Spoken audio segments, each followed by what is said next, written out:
In this video, we are going to study about pistil and structure of ovule. So here, pistil means it is female sex whorl. Pistil, it is female sex whorl.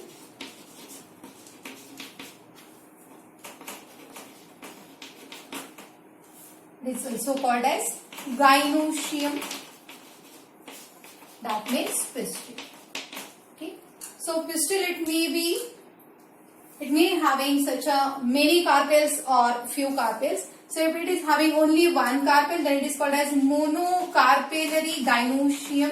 If it is having only one carpel, then it is called as monocarpellary gynoecium. And if it is having many carpels, then it is called as polycarpellary gynoecium.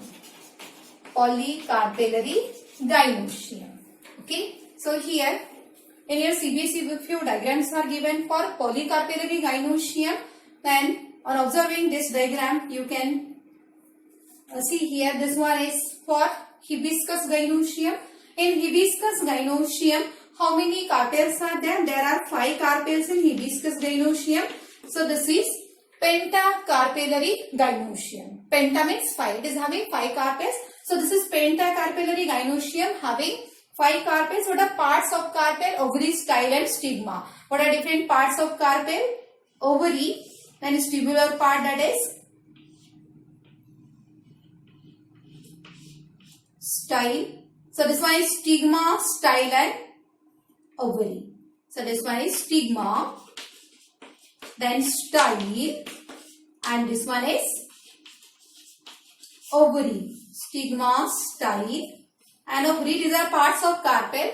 So here in hibiscus gynoecium, which is pentacarpellary, 5 carpels are there, and you can see 5 ovaries are fused together to form only one pentalocular ovary. Then 5 styles are fused, only stigma are different. So this is called as pentacarpellary syncarpous gynoecium. This is called as pentacarpellary syncarpous gynoecium. This is pentacarpellary syncarpous gynoecium. Pentacarpellary syncarpous gynoecium. Okay. Now, so this is for hibiscus. This is for hibiscus. Now, in case of Papaver somniferum, it is for Papaver somniferum. Papaver somniferum, that means poppy plant, khaskhas. So, Papaver somniferum, here also many carpels are there. So, this one is stigma. And this one is syncarpous ovary, fused ovary is there. So here many carpels are there. Many carpels are there, and all of these carpels are fused together. Ovaries are fused together. Their styles are fused together, and their stigmas are also fused together in this Papaver somniferum, that is poppy plant, khaskhas plant. So this is syncarpous ovary of this Papaver plant. Then in case of Michelia, that is Sonchafa, Michelia, Sonchafa, Champa. So in this Michelia, there are many carpels. So all these are carpels only. So here this is polycarpellary gynoecium, but all these carpels are not fused together. They are having their own individual ovary, style and stigma. So all these carpels will have, all these are carpels only. This one is one carpel and this one is another carpel. So many carpels are there, and all these carpels are having their individual ovary, style and stigma. So this is called as polycarpellary and apocarpous gynoecium. Polycarpellary and apocarpous gynoecium.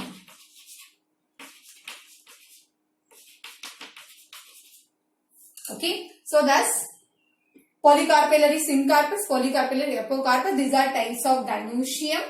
So this is for hibiscus, this is for Papaver somniferum, that means poppy plant, and this is for Michelia. So all these diagrams are given in your CBSE book. Now next, structure of ovule. So where these ovules are present inside ovary. attached to nucleated tissue called placenta.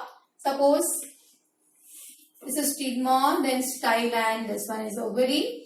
So inside this ovary, such ovules are present. Okay, ovules. Some plants may have one ovule, some may have many ovules. Okay, for example, in case of wheat, in case of rice or mango, there is only one ovule in ovary. These are known as monoovulate. Okay, if only one ovule is present in ovary, for in case of jawar, in case of wheat, in case of mango, only one ovule is present. Then if only one ovule is present in ovary, then it is called as monoovulate ovary. And if many ovules are present, then it is called as polyovulate. Polyovulate means what?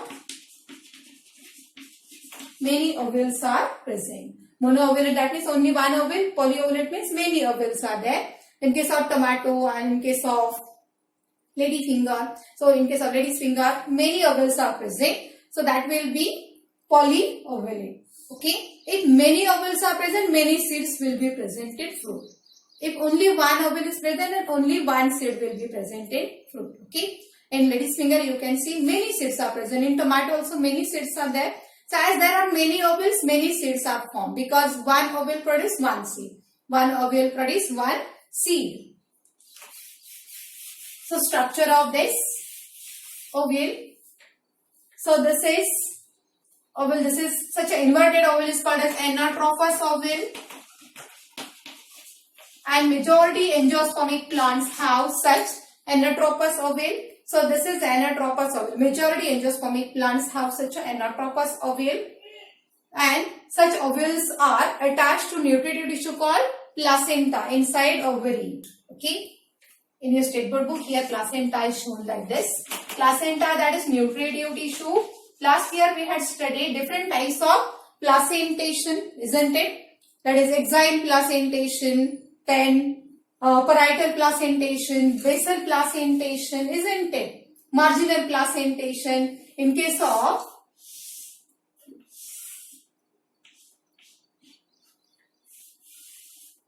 of tea, seeds are attached to or ovules are attached to this fuse margin. After pollination and fertilization, ovules are converted into seeds. So if these are ovules in ovary, after pollination and fertilization, these ovules are converted into seeds, isn't it? After pollination and fertilization, ovules are converted into seeds. So this is marginal placentation of tea or exile placentation. In case of hibiscus, if it is section of hibiscus ovary, it will look like this. So here ovules are attached with placenta, that means nutritive tissue for getting nourishment. So such stalk of ovule is called as funiculus. Stalk of ovule, it is called as funiculus. It is stalk of ovule. Then this stalk of ovule, funiculus, it is attached to body of ovule at a point called hilum. Hilum, it is point of attachment of funiculus with this body of ovule. It is called as hilum. So this hilum is a point of attachment. So this is funiculus. Now in this body of ovule, there is centrally placed parenchymatous tissue is there called nucellus, which consists of parenchymatous tissue. Okay. So this parenchymatous tissue is covered by two integuments. This one is outer integument, and this one is inner integument. After pollination and fertilization, these integuments will form seed coat. Outer seed coat, that is outer testa, and inner seed coat is called tegmen. Outer testa and inner tegmen are formed from such integuments. So this integuments, outer integument and inner integument, which gives protection to this ovule. Outer integument, inner integument, do not cover nucellus completely, but here small pore is remaining, small pore is left, called as micropyle. So through this micropyle, pollen tube can enter in this embryo sac through this micropyle, and this micropyle, it remains as it is on seed also.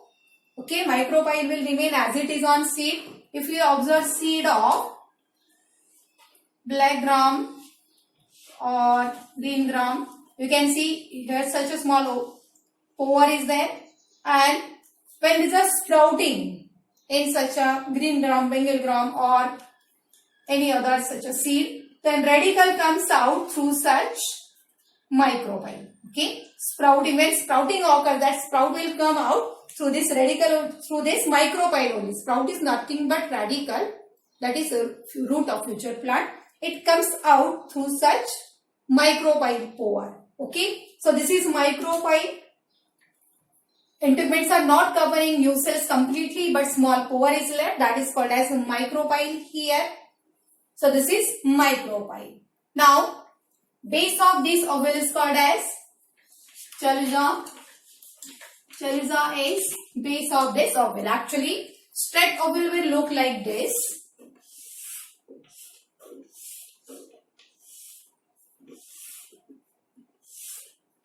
Okay, straight ovule, it will look like this. Straight ovule is called as orthotropous ovule. So in gymnosperm there is an orthotropous ovule only. Gymnosperms are having such an orthotropous ovule, but majority angiosperms have such an inverted ovule, in which micropyle, it lies close to this funiculus. So this is straight ovule, orthotropous ovule, and this is inverted ovule called anatropous ovule. Okay, so base of ovule will be this one. This part, isn't it? So basal part of this ovule from which integument arise is called as chaliza. So this is chaliza. Now at the center of this nucellus, you can see this one is embryo sac. This one is embryo sac, that is female gametophyte. This is female gametophyte. Okay, so this embryo sac, that means female gametophyte. This entire ovule is called as megasporangium. Nucellus, it is called as megasporangium proper. Entire ovule is called as megasporangium.